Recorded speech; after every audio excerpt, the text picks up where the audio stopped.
showing homes today in real estate. I was out with some more first-time home buyers, and what's funny is they looked at homes in 2020 and now are coming back to the market because the market was so crazy and COVID just went bonkers with real estate, and it's finally starting to feel more settled. I think we're starting to get a little more relaxed. Hopefully interest rates keep coming down. The home prices have definitely started to come down. I think this last year, the stats were saying it was the slowest in sales in 30 years last year. And that has to do with a combination of prices and mortgage rates and economy on a whole, everything like that. But it's nice to see first-time home buyers coming back. I just closed another first-time home buyers. I have 2 more coming up this next week. So I'm starting to see my first-time home buyers actually want to get back in the market, come back and say, yeah, you know what, now's the time, especially with it being low. Like when you statistically look at it, this is the low, this is the bottom. And there's all these naysayers saying, no, the market's gonna crash, the real estate's gonna crash. But they've been saying that for 10 years now, 14, 15 years now. It's been crazy. And it hasn't. It hasn't. And there's a few facts behind this. Now, Logan, the chart daddy, best statistics out there by fact. I mean, it's just amazing. When you look at his statistics, you look at his numbers, and he shows how the market cannot crash. How there's no way statistically looking at the numbers. Now, there's caveats. There could be a world war. Fine, if you want to go that route and you're waiting for the market to crash then come to buy, you may have a lot of other stuff going on, so who knows if you're actually going to be able to buy or what goes on at that point. But let's push that aside. If we just look at it from a statistic standpoint, and right now we're at the bottom of the market, hence the first-time home buyers actually starting to come out and being like, yeah, I do want to buy now. Yeah, these are where the numbers are at. The values have gone down. If interest rates go down, you know what happens when interest rates go down. The market gets busier. We get all the buyers back. Everybody keeps swarming again, and bidding wars go up. And I've already seen a few bidding wars at the beginning of this year already at certain price points. There are lower price points, but they're there. And so if you're starting to see that already and interest rates do go down, it will be busier. And it'll be crazy. It'll be off the hook. I was talking to another agent. He says if we get down to 5.5 even, he's like, we're going to be slammed all year. And that's reality. But even last year, I was busier. Now, I know on the average it was really slow, but I was still busy last year. So if it goes down to 5.5 and I double that, it's going to be crazy. Like, I don't even know where my head's going to be at. But we'll get it done. We'll handle the work. But if our interest rates go down, yes. Inventory.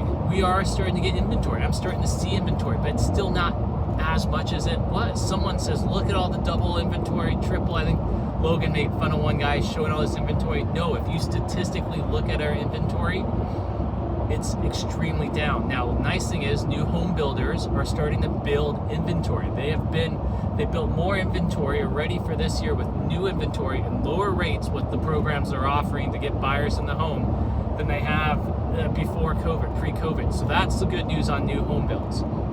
Catches, it's new home build cookie cutters. So if that's not what you're looking for, the only other option is, and I hate to say this, but this is why the inventory is so low compared to this, is there's older homes on there that are the 1970s, 1990s, maybe early 2000s, and they call it the 2000s blah, because it's just that older style cookie cutter of the older 70s to 90s kind of blah. Some of them have unique charm and built-ins and this and that.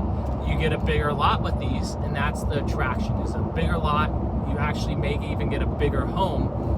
Downfall is it's not updated. That's just the reality of it. So now you have a non-updated, bigger house, bigger lot, kind of blah, but that's okay. I like those because if you can get them for a good price, or at least a market price, and then you can come in and do rate of return on equity. You can come in and do some sweat equity and replace the cabinets or replace the countertops or flooring or even paint, fix up the yard a little bit more.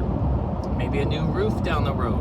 All those things you can do. And most of these homes, mind you, you can move in and live in these homes. So you can stay in these homes, you can live in them, they're move-in ready, it's just dated. And then you come in and take your time. Oh, this year we're gonna tackle the kitchen. Next year we're gonna do the restrooms. The year before, the next after that, maybe the roof. It's starting to come to the end of its life. So those are the fun things you can do and make money, because then when you update it, anything in this market right now, let me just give you a picture that's been updated, that's clean and updated, and has that land and the bigger size home is going for a good price, and they're going fast. The ones that have not been updated, they're not moving as fast. Average day on market's approximately 32 days on market right now, and that is because the buyers that want to buy, that want to do those upgrades or do those projects, are a lot far and few between, because it does take work, especially if you don't do the work yourself. Then it's even more expensive, because contractors is still high priced, and so is flooring, cabinets, all the stuff is high priced. So with that being said, yes, one, you either need to be able to do it yourself, or two, just know you need to save, because you're going to pay more of a premium to do those. So if you're comfortable moving into a 1990s, 1970s, to early 2000s kind of blah, but it's still, you can make it your own, even paint's okay, just paint it would be fine to start with, then great, then you're going to win. So I think that's kind of the mentality thing you got to get over. Or what's the other option? Buying a brand new home that the lenders are even giving really good discounts on, the builders are, to buy a new home, but you are in a cookie cutter. But you move in, no maintenance, really small yard, but still no maintenance then on the yard either. No maintenance on the home, no maintenance on the yard. If you're a traveler, you're a mountain biker, skier, whatever it is, outdoor person, to be honest, that may be a good bet, because now you can be outdoors all the time. You're not worrying about taking care of the house or the yard or anything. You have a little bit of your own house. Equity still goes up. Sometimes not as fast as the homes with more land or bigger homes, but the equity still goes up, and you're not paying rent. There's no rent going out of the market, or to whoever owns the house. So that could be a very good option. But that's going to be the trend this year. This year right now is, one, do we have inventory? No. Or inventory building up? Yeah, but I'm interested and curious to see how fast inventory builds up. If interest rates go down, I think we'll have kind of a big migration again. People will retire, especially here in Olympia, Washington, or Washington State. We're getting a lot of people retiring, going down to somewhere warm. So that's a good thing for new-time home buyers. Prices are still high though, but if interest rates come down, that will help. Will that skyrocket prices? Yeah, that will make prices go back up even more. So timing's everything in the market, but the main point is get in the homes. So right now, at the lowest, right now with the interest rates still high, but it's low right now, come and buy. And that's why I'm so busy with first-time home buyers right now. Because the ones that are realizing this, and either they missed the market or they now know what's going on with stats, they're like, let's buy. Let's get out there. Let's get boots on the ground. Let's look at a home. I think we may have found one for the new first-time home buyers, which is awesome. Let's go get and negotiate now. The home's been on the market for a while. Even better. Now we can offer and get closing costs. You need that closing cost for a loan as a first-time home buyer. Now new build lenders will still give you some closing costs too, because they know you need that as well. So that's a good thing on both sides. But you can also negotiate price on the older homes that have been sitting on the market, or resale homes as you call it, been sitting on the market. You can negotiate those prices as well. So that's good news for buyers. For sellers, not as much, because either you need a price reduction if you're not selling, and it's definitely a harder market for sellers right now. You're not getting those premiums, and coming off of COVID, and then prices in COVID, and if you look at the graphs and the maths and stats, you're down here on the price. And I think that's why, and I know why, buyers are coming out right now, because they know they're getting a good deal.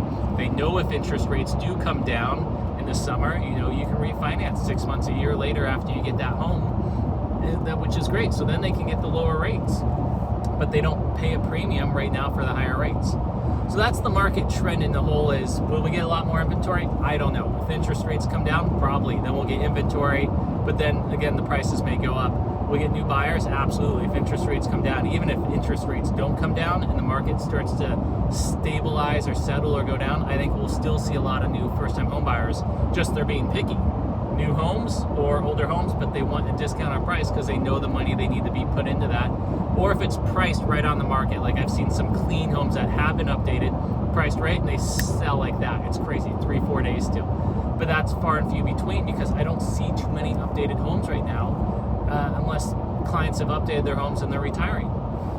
So with all that being said, if you're looking to buy a home, this may be the best opportunity for you to buy right now. Hands down. Unless you take the little caveat, go into war or something crazy, even then the home prices still go up. And it's not like the stock market. You're not trying to play these ups and downs. This is literally where we've down with that lowest 30 years with sales, which is huge. That's amazing. If you're looking to sell and retire, this may be a great time to sell because there are more first-time home buyers looking than ever right now. And you may have a clean, really good home. May not be updated, but if it's clean and really nice, perfect. There are home buyers out there that come in and like, perfect, I can update it down the road. I can see ourselves living here. Our kids will run around anyways and bang into the walls. This is perfect for us. And your home still may be extremely lovely, even if it's 70s, 90s, early 2000s. We just need to price it right. So you need to price it to where you get the buyers in, where it doesn't stall on the market. I think once you start stalling on the market, even though the average day on market's 32 days, I think it's better to price aggressively to get the buyers in and get it on lockdown instead of sitting on the market and having to do these price reductions. That's not fun, it's stressful, and then it starts, what it does is starts bleeding in the water. When you start bleeding in the water, the longer you go on the market, the more the sharks start circling with thinking that they can get a discount. Now you don't have to sell it, so you don't have to sell for any price. And if you don't sell it, you just wasted your time on the market, the agent's time, and so forth. Remember, the whole goal of this is to sell the listing. That's the whole goal of this as well. So if you're looking to list and you have a home, call me. I'll come in straightforward and say, here's where you're at, here's what I recommend. Of course, we can work together and try to figure out the best price, the best listing strategy, and go from there. And we'll get your home listed and sold, especially if you're looking to retire, get down somewhere warm, just downsize on homes, get a new cookie cutter because it's easier, or if you're going to one of the retirement places, great. They're all over nowadays. I see them everywhere, maybe not even Washington State, but different states. I have clients going to different states for amazing retirement centers as well, which is really cool. That's great to have those options. But give me a call. We'll get your home on the market. We'll get it listed, price it right, and get it sold so you can go on to your next adventure. If you're looking to buy, like I said, now's the time for first-time home buyers. Come on out in the market. Not even first-time home buyers, just any buyers right now. The market's here. Get out, let's get boots on the ground, let's start looking before we hit the wave of all the mass people that are going to come out. Because when spring comes and summer comes, it's nice out, and now you want to picture yourself in a new home, new projects, new paint, this and that. I get so many buyers coming out that time. It does get busier. So call me, let's go look at some homes and go from there. That's your Captain Ron's real estate market update for Washington State, Thurston County, Olympia, Washington. I go all through the state. I was just an hour and some south making this video now while I drive back, while I have files, while I'm talking to phone calls. So this is awesome. I'm glad you guys are able to listen. If you have questions, comments, concerns, anything like that real estate, you want to give your 2 cents, go ahead and put it on the bottom of this YouTube video. Please subscribe and follow my YouTube video. I'm trying to build up my base on YouTube, so I could definitely use a subscribe and a follow would really help my channel out. I love doing this. This is my life. This is real estate. If you need anything, call or text. I'll immediately respond. All right, Captain Ron out. Have a good day.